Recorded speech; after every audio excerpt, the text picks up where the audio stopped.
Hello! Me revoilà avec un petit article pour les enfants, les grands-enfants, les très grands-enfants, voire les enfants retraités, ça marche aussi, il n'y a pas de souci. Et cet article s'appelle Le crabe et le perroquet. Crabounet, donc, se balade au fond de l'eau. Il grimpe sur un caillou, contourne une algue, observe une anémone. Il vit sa petite vie de crabe. Alors, une ombre passe au-dessus de lui. Mais qui est là? Bah, c'est Perroquet qui nage tranquillement dans ses eaux calmes. Quoi? Un perroquet qui nage? Natalia, c'est n'importe quoi. Non, là, c'est un poisson perroquet. Il a des belles couleurs, comme si on avait dessiné des vagues bleues et violettes sur son corps, et un bec solide. Mais les poissons, ça n'a pas de bec. Lui, si. Il a un bec, c'est comme ça, c'est moi qui raconte. Ça va, hein? Alors, je continue. Perroquet nage tranquillement au-dessus de notre crabounet. D'un coup de queue, il se déplace sans effort. Il flotte avec légèreté dans l'immensité de la mer. Quelle classe! Crabounet veut faire pareil. Il attend que le perroquet parte et se met à agiter ses 10 pattes aussi vite qu'il peut. Il en a 10 pattes. 2 pinces plus 8 autres. Ça fait un paquet de pattes. Et avec tout ça, c'est sûr, il devrait réussir à nager. Alors il les agite, il les agite, il les agite, et il s'élève d'1 centimètre en utilisant toute sa force, puis retombe comme une pierre au fond de l'eau, essoufflé. Quoi? Non, il va pas se décourager comme ça. Il recommence. Et il coule encore bêtement. Il recommence. Et il recoule. Alors il recommence. Il va finir par y arriver. Non, il recoule. Il n'arrive pas à nager. Il est vraiment nul.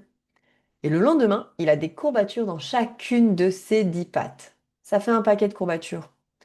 Chaque jour, il voit Perroquet qui fait son tour dans le coin, comme pour le narguer. Ça l'énerve. Il essaye de temps en temps, mais rien à faire, il n'y arrive pas. Il grimpe même sur les rochers pour observer le poisson sous tous les angles, voir comment il s'y prend, mais lui ne peut simplement pas l'imiter. Quel frimeur ce perroquet! Il arrive avec ses nageoires ondulant parfaitement dans le courant, sa maîtrise de la nage, ses multiples couleurs. Crabounet en est certain, il vient là juste pour l'embêter. Comme pour lui dire: regarde ce que j'arrive à faire. Toi, tu n'y arrives pas, tu es un boulet. Il mériterait 2 bonnes claques pour le remettre à sa place. Crabounet se met à l'observer avec colère. Il en a marre que ce poisson vienne lui rappeler tous les jours ce qu'il ne peut pas faire. Et puis un matin, Perroquet semble fatigué. Il nage faiblement et se dirige droit vers Crabounet. Qu'est-ce qu'il veut encore, ce poisson pané?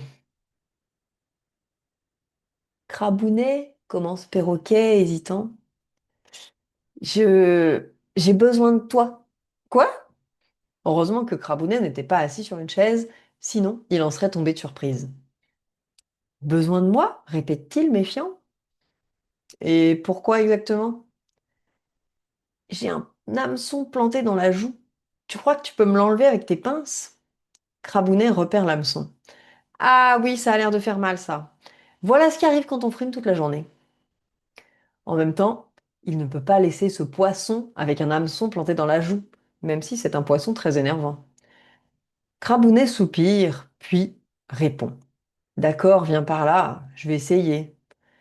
Il attrape le bout de métal, tire dessus pendant que Perroquet grimace, il tire, il tire, il tire, et tac! Voilà, je l'ai eu, s'écrie-t-il alors, tout fier. Merci, Crabounet. Un petit silence, assez gêné, s'installe entre les deux animaux. Puis, Perroquet ajoute. Je suis content d'être venu te voir. Je n'osais pas au début. Ça surprend Crabounet qui demande. Pourquoi tu n'osais pas? Perroquet se met alors à parler tout doucement, comme s'il ne voulait pas vraiment qu'on l'entende. Parce que tu m'impressionnes un peu. Crabounet éclate de rire, n'importe quoi. Pourtant, voyant que le poisson a l'air vexé, il arrête tout de suite de rigoler. Mais t'es sérieux? Ben oui, lui dit Perroquet. Mais tu es impressionné par quoi? Crabounet ne voit pas ce qui peut être impressionnant chez lui. Il est juste un crabe avec plein de pattes, incapable de nager. Alors le poisson lui explique. Tu es ancré dans le sol, tu peux grimper sur les rochers, même à la verticale. Tu as une carapace solide qui te protège et tu peux sortir de l'eau. Je me suis toujours demandé à quoi ressemblait le monde au-dessus de la surface. Mais toi, tu peux juste aller l'explorer quand tu veux. Je venais te voir tous les jours en espérant pouvoir faire comme toi. Mais je crois qu'il faut que j'accepte d'être différent de toi. Crabounet reste immobile un instant, le temps de digérer ses paroles. Il ne s'est jamais vu sous cet angle. Il a vu les impossibles et il a oublié les possibles. Alors il finit par dire en souriant: On est tous les deux bêtes. Moi, en fait, j'étais jaloux de toi parce que tu peux nager, avoue-t-il.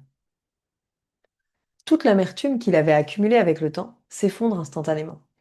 Perroquet a l'air surpris. Vraiment? Ben oui, j'ai essayé de nager comme toi, tu sais, mais j'avais pas réalisé que j'avais d'autres dons. Perroquet sourit à son tour. Mais maintenant, on est tous les deux un peu moins bêtes.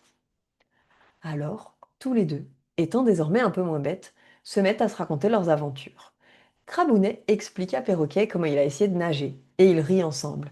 Il lui raconte ses galères, les courbatures aux pattes qu'il a eues à essayer de les agiter dans tous les sens, la sensation frustrante de couler comme une pierre.